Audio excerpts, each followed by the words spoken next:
Je m'appelle Esha, j'ai 28 ans et je suis mariée à que depuis 5 ans. Mon mari est souvent en déplacement pour son travail, bien que je sois habituée à ses absences, il m'arrive de ressentir un vide pesant dans cette grande maison silencieuse. Heureusement, mon jeune frère Dao est venu passer quelques jours avec moi. Dao a 6 ans de moins que moi, nous avons toujours été très proches, presque comme des jumeaux, malgré la différence d'âge. Il est encore étudiant et vit sur le campus de l'université de Lagos.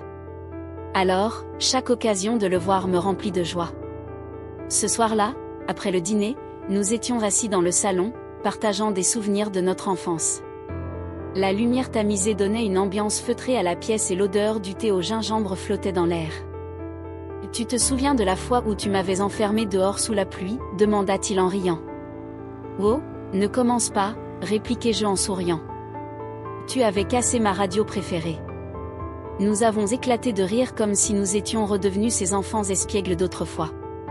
C'était agréable de retrouver cette légèreté, ce lien indéfectible qui nous unissait depuis toujours.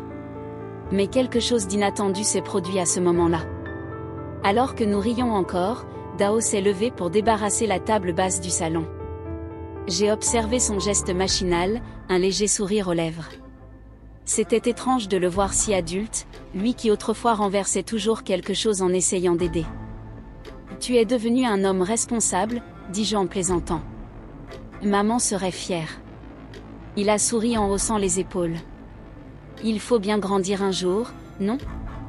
Mais toi aussi, tu es toujours la grande sœur protectrice. » Il a déposé les tasses dans l'évier et est revenu s'asseoir à côté de moi sur le canapé. La conversation a pris une tournure plus sérieuse. Nous avons parlé de nos vies, de nos inquiétudes. Il m'a confié qu'il se sentait perdu en ce moment, qu'il ne savait pas exactement ce qu'il voulait faire après l'université. Parfois, j'ai l'impression que tout le monde attend quelque chose de moi, mais moi, je ne sais pas où je vais, a-t-il murmuré. J'ai posé une main réconfortante sur son épaule. C'est normal, Dao. La vie est faite d'incertitudes. Mais peu importe ce que tu choisis, tu ne seras jamais seul.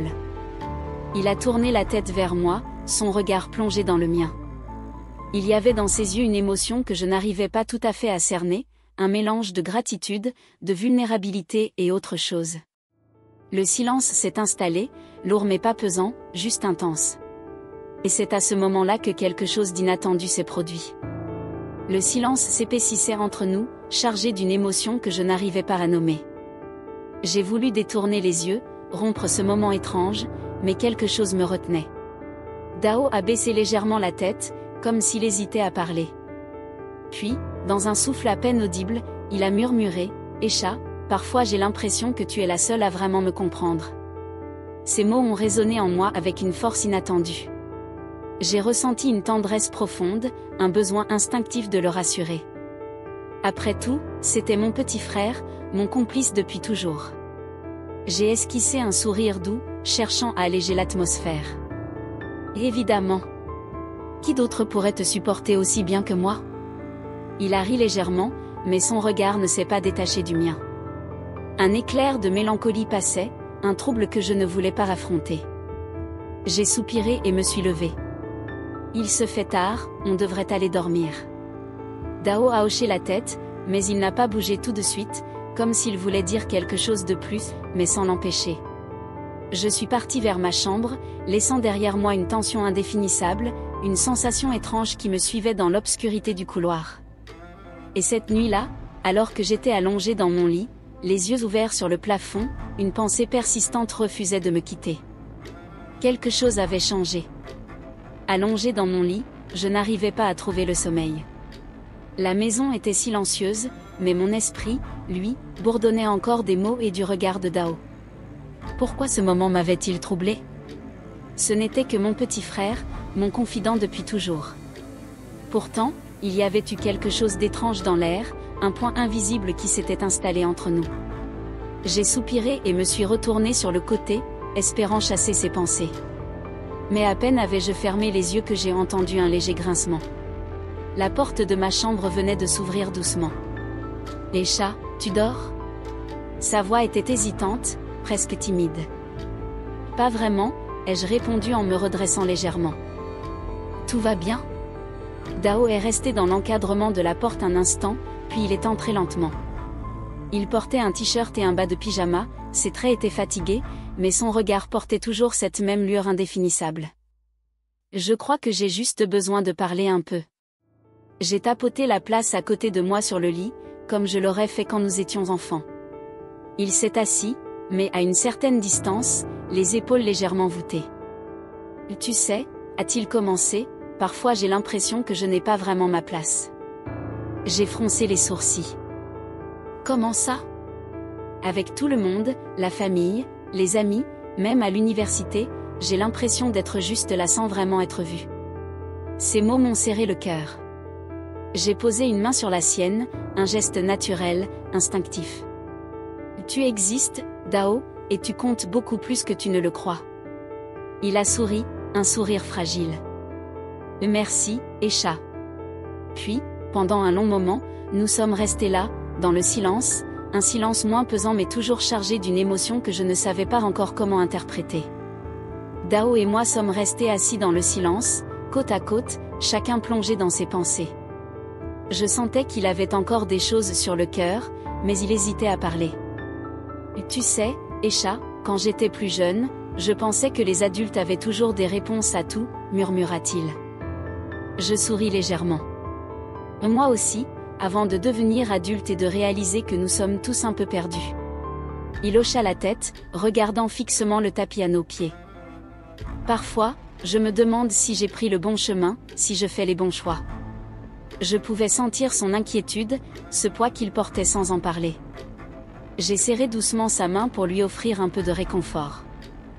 Personne ne sait exactement où il va, Dao, mais tu es intelligent, courageux, et tu n'es pas seul. Peu importe ce que tu choisis, je serai toujours là.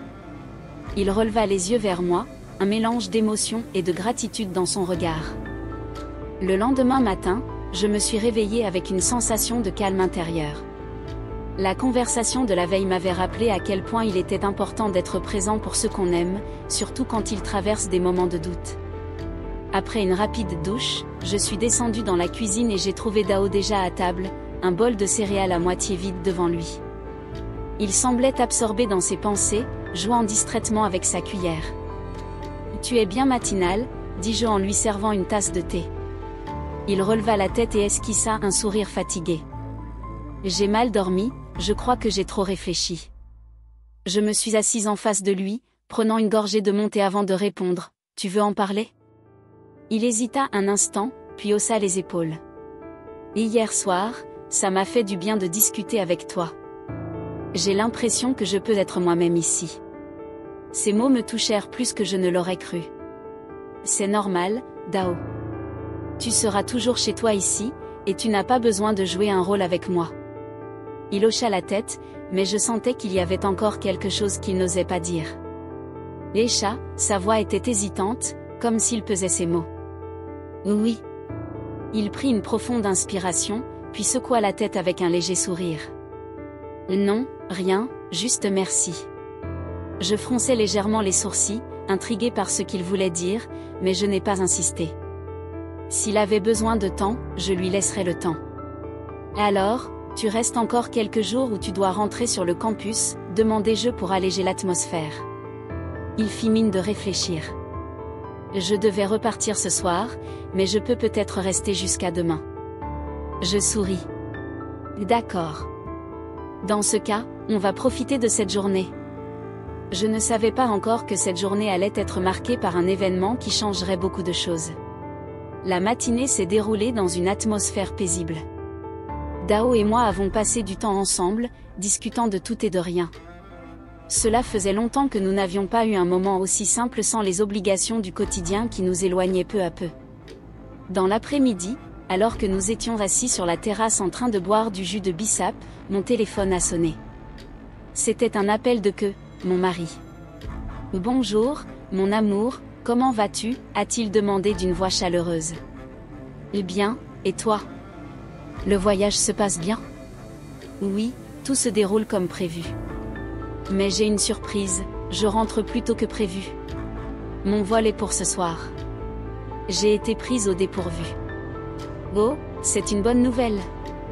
Dao, qui écoutait la conversation d'un air distrait, releva la tête, surpris lui aussi.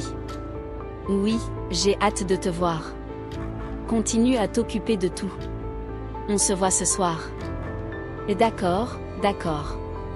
À tout à l'heure. Après avoir raccroché, je me tournai vers Dao. Que rentre ce soir? Il hocha la tête lentement, son expression indéchiffrable. Et alors, je vais devoir partir bientôt. Tu peux rester jusqu'à demain matin si tu veux, proposai-je. Et non, c'est mieux que je parte ce soir, répondit-il doucement. Son ton m'inquiéta un peu, mais je n'insistai pas. La fin de journée passa rapidement. J'ai aidé Dao à rassembler ses affaires, lorsqu'un silence étrange s'installa entre nous, comme si quelque chose restait en suspens. Non, je le ressentais.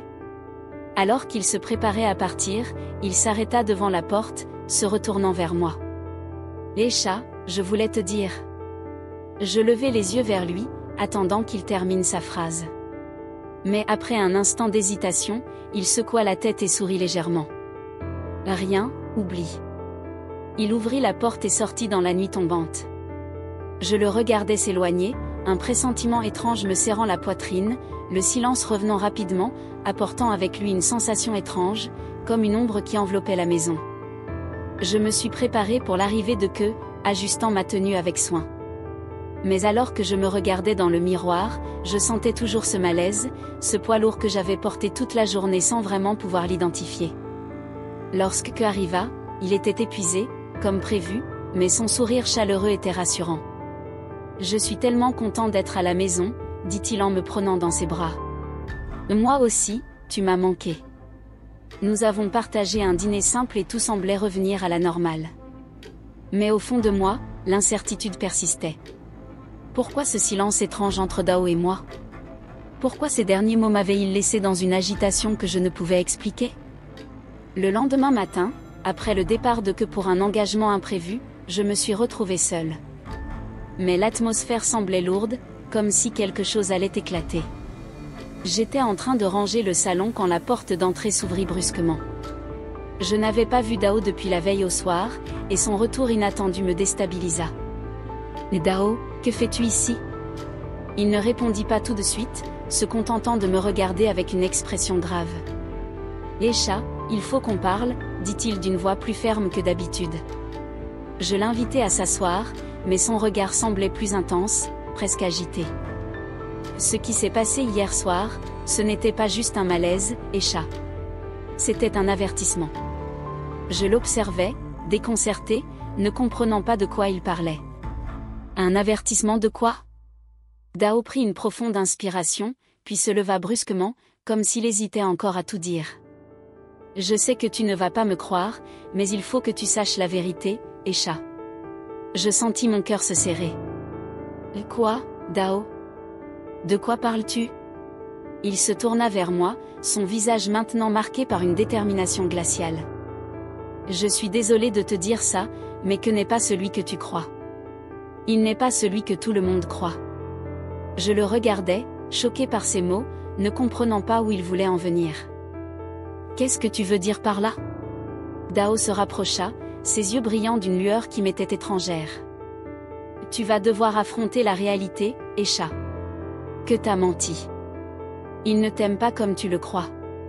Il t'a toujours manipulé et il a été impliqué dans des choses que tu ne peux même pas imaginer. J'étais sans voix, le sol semblant se dérober sous mes pieds. Et Dao, pourquoi dis-tu ça? Quelle chose? Il s'assit à nouveau, les mains tremblantes. Je suis impliqué dans une enquête. Il y a des gens, des choses que Ke a faites en dehors de ce que tu sais. Il t'a caché des choses, et tout ce que tu vois de lui n'est qu'un masque. Je n'arrivais pas à respirer, une vague de confusion et de terreur montant en moi.